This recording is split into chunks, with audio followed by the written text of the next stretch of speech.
दोस्तों, जिस यूरोप ने कई बार भारत के आंतरिक मामलों पर टिप्पणी की, वही यूरोप आज ऊर्जा संकट के बीच भारत की तरफ उम्मीद भरी नजरों से देख रहा है। इसकी सबसे बड़ी वजह है मिडिल ईस्ट में बढ़ता तनाव। ईरान, इजराइल और अमेरिका के बीच बढ़ते टकराव ने पूरी दुनिया के एनर्जी मार्केट को हिलाकर रख दिया है और इसका सबसे बड़ा असर यूरोप पर पड़ा है, क्योंकि उसकी गैस सप्लाई का बड़ा हिस्सा अचानक रुक गया है। रिपोर्ट्स बताती हैं कि यूरोप को मिलने वाली गैस सप्लाई का करीब 35% हिस्सा प्रभावित हो चुका है। यूरोप लंबे समय से अपनी इंडस्ट्री और बिजली उत्पादन के लिए बाहरी गैस पर निर्भर रहा है। पहले यह गैस रूस से आती थी, लेकिन रूस के साथ विवाद बढ़ने के बाद यूरोप ने एलएनजी यानी लिक्विफाइड नेचुरल गैस पर ज्यादा भरोसा करना शुरू कर दिया था। अब वही एलएनजी यूरोप के हाथ से निकलती दिखाई दे रही है। वहीं दूसरी तरफ भारत को खुले रास्ते मिल चुके हैं और ईरान ने परमिशन दी है कि स्ट्रेट ऑफ हार्मोज के रास्ते वो सारे जहाज पास हो सकते हैं जिन पर भारतीय झंडा लगा है या फिर वह भारत के जहाज हैं। वहीं यूरोप ने दिमाग लगाना शुरू किया कि क्यों ना भारत को बेवकूफ बनाया जाए। इसीलिए यूरोप ने सोचा कि क्यों ना अपने जहाजों पर भी भारतीय झंडा पुट किया जाए और भारत से परमिशन लेकर के अपनी सप्लाई इंश्योर कर ली जाए। लेकिन भारत ऐसी किसी भी परमिशन को अप्रूव नहीं करने वाला है। चलिए पूरी डेवलपमेंट को इस वीडियो में समझते हैं। लेकिन आगे बढ़ने से पहले वीडियो को लाइक करके चैनल को सब्सक्राइब जरूर कर लीजिए। सबसे पहले यह समझिए कि गैस सप्लाई डिस्टर्ब होने के चलते खुद के लिए गैस की कमी ना हो जाए। इसके खातिर जिन जहाजों को भारत के अलग अलग बंदरगाहों से विदेशों के लिए भेजा गया था, उनमें से कई जहाजों को वापस बुलाने का फैसला लिया गया है। इन जहाजों में एलएनजी, रिफाइंड पेट्रोलियम और खाने पीने का सामान लदा हुआ था।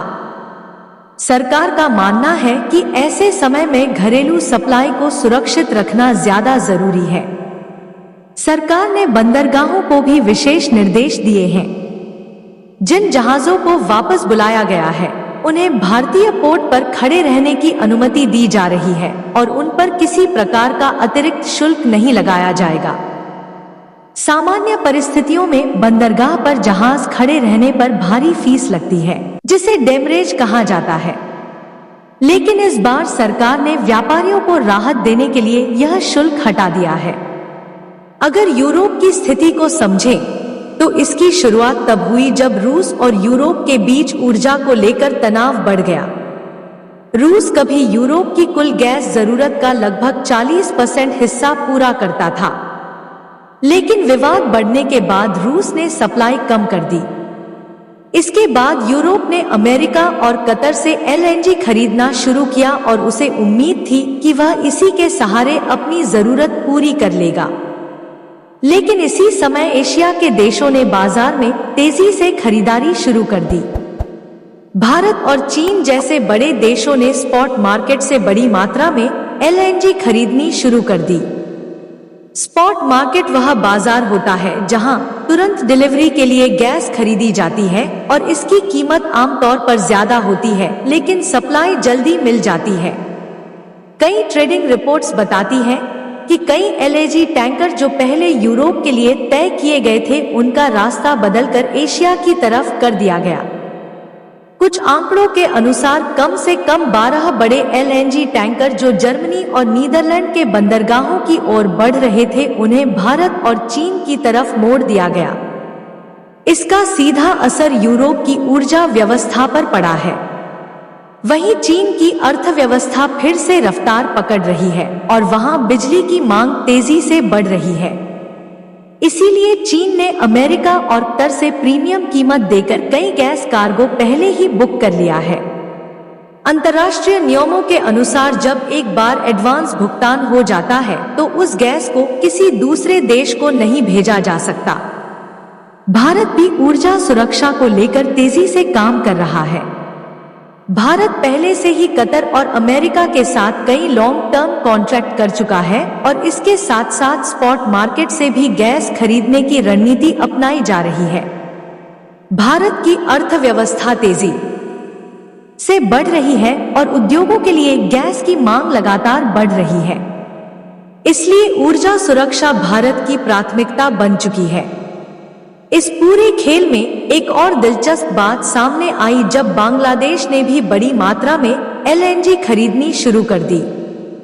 अपनी बिजली की कमी को पूरा करने के लिए बांग्लादेश अंतर्राष्ट्रीय बाजार से गैस खरीद रहा है और कई मामलों में उसने यूरोपीय देशों से ज्यादा कीमत देकर कार्गो हासिल किए हैं। कुछ ट्रेडिंग रिपोर्ट्स के अनुसार एशियाई खरीदारों ने कई कार्गो के लिए यूरोप से लगभग 1 से 5 प्रति MMBTU ज्यादा कीमत दी।